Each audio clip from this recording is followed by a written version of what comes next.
this now affect, because Nigeria is, as much as possible, trying to resuscitate its industries, the manufacturing industry, looking at transport now, we're trying to focus more on railway transport and the rest of it, and fossil fuels actually play a very major part in this particular sector. So how is it going to work? Yeah, not only do they play a major part in our energy systems, they also play the primary major part in our economy. 90%. So yeah, how it's a very bitter pill. It's particularly difficult for a nation like Nigeria and even other so-called developing nations, because we're looking at the Western world, the industrialized West, advanced civilizations of the world, and they were able to leap into their advancement by using fossil fuel, by burning fossil fuel, which release these massive, inordinate amounts of carbon into the atmosphere.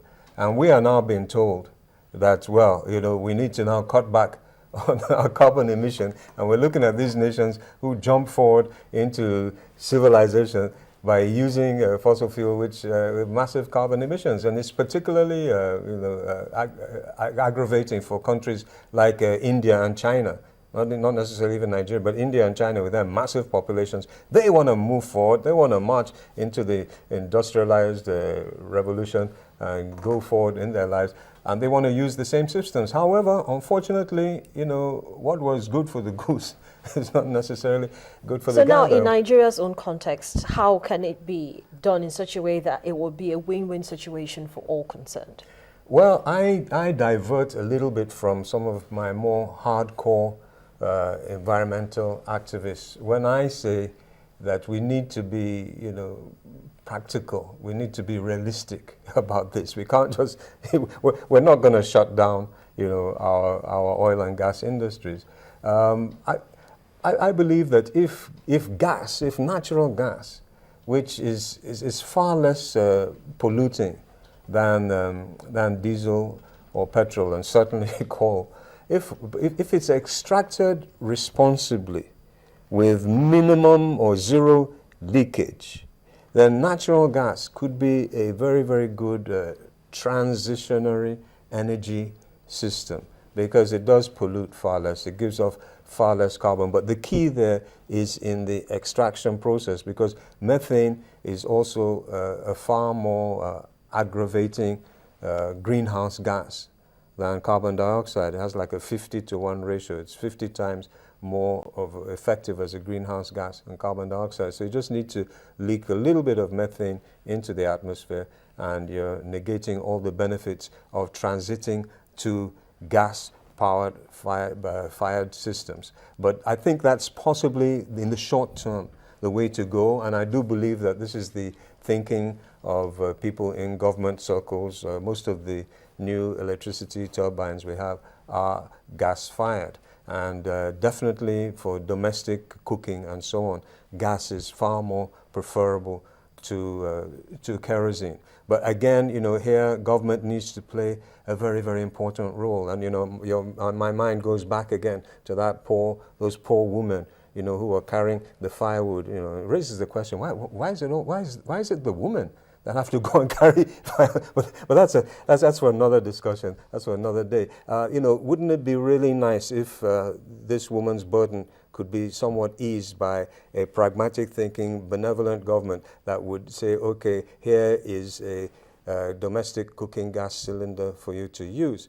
They've done it in other countries where government has actually subsidized millions of these domestic cylinders. But why does it always have to be the government? Why can't the private sector, participate in such a venture? It's a very laudable one. Good question. In collaboration with the government, with the private sector, yeah. But why it's incumbent upon government is because the security and the actual well-being of that aspect, that part of the nation, is actually at risk It's at major risk. We have a problem here where the trees, where the forest in the desert is the only thing that's going to prevent the desert from inundating those rural towns. And when the desert inundates those rural towns, you have people coming out of them who are totally radicalized because they have no food, they have no water, they're mad people. You know, a hungry man is an angry man. A man without water is a madman. He can strap in, all sorts of things around his chest, and he can say, "Peace be unto you," and blow himself up and blow yourself up. That's sheer madness. But that comes out of that kind of exacerbated situation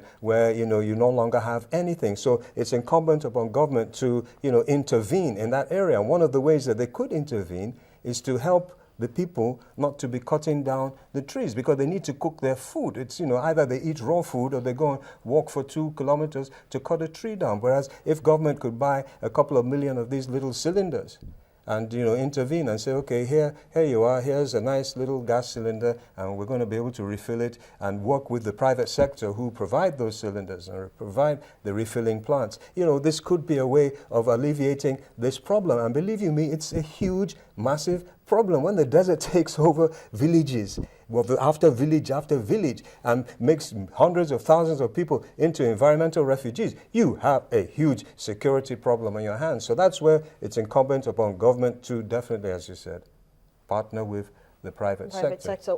We keep talking about the desert, the aridity level. What about the coastal areas? Oh, that one is even more dramatic. Luckily for us, our offshore it's fairly calm compared to other countries like the Pacific nations and so on, where that's the area where you have these huge weather conditions and so on. But because our coastal areas are so low-lying, they need to have fairly calm waters offshore, and they certainly don't need any ocean rise. So our coastal areas are very, very much at risk. And one of the things that needs to be done is to ensure that they're protected.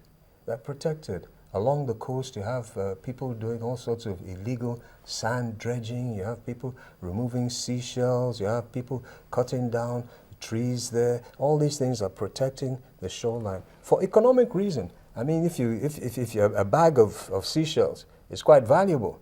Certainly, when you dig sand from the seashore, you can sell it as sharp sand. It's totally unconscionable because this sharp sand has salinity, has salt in it, and when the salt combines with the cement, it makes the cement lose its adhesive qualities. So it's quite a criminal thing to do, but there's a lot of economic gain to be had from that, and this is one of the pressures on the coast. But the biggest pressure of all is this climate change that is affecting the whole world, because the climate change is melting ice caps, and the ice caps are causing the waters to rise. And if the waters rise above a certain critical level, our coastal areas will be seriously negatively impacted. And then, as if that wasn't bad enough, I hate to sound like a doomsday scientist, but it is avoidable, and there is a good news to this story if we intervene in the right way.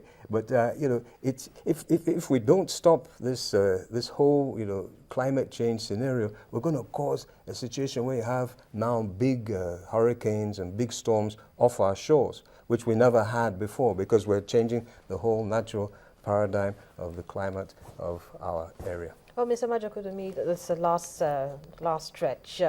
In light of all that you've said, and definitely will be said at the climate summit in New York, how can Nigeria step up its game, adjust to the impact of climate change, and also address the challenges that are related to climate change? Well, one of the great benefits we have is that we can take advantage of what seems to be a plethora of blessings on our nation. We're just totally blessed.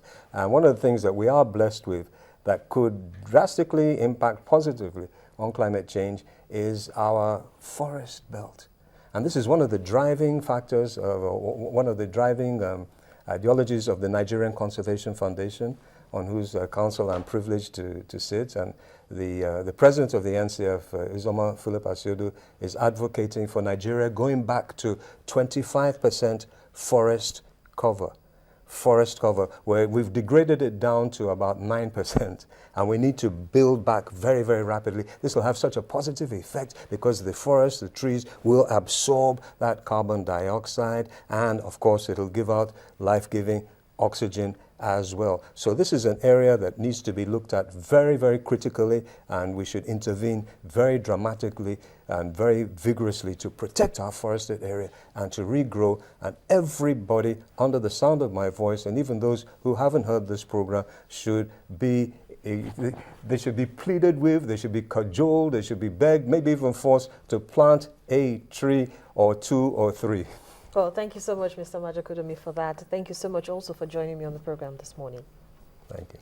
Well, I've been speaking with an environmental activist and member of the Nigerian Conservation Foundation, Desmond Majekodunmi, and we've been looking at climate change and the implications for the economy. Of course, the UN Summit on Climate Change starts today in New York, and so many things are going to be deliberated upon, especially going to be focusing on cities, land and energy, and how all of this are combined to cause the kind of troubles and the problems that we see with regards to climate change. And so many issues are going to come out of it, and of course deliberations will start.